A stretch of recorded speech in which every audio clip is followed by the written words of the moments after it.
আমি কিস্তি কেন নিব? আমি এই দেশের একটা শ্রমিক।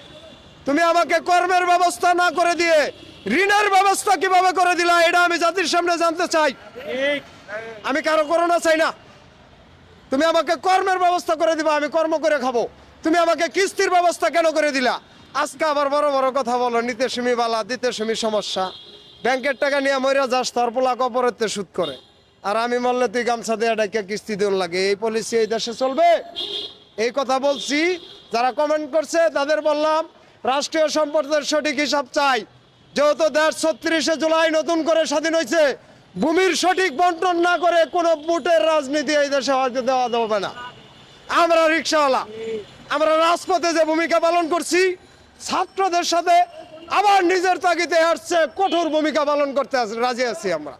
আমাদের সুন্দর বউ নাই, ব্যাংক ভর্তি টাকা নাই।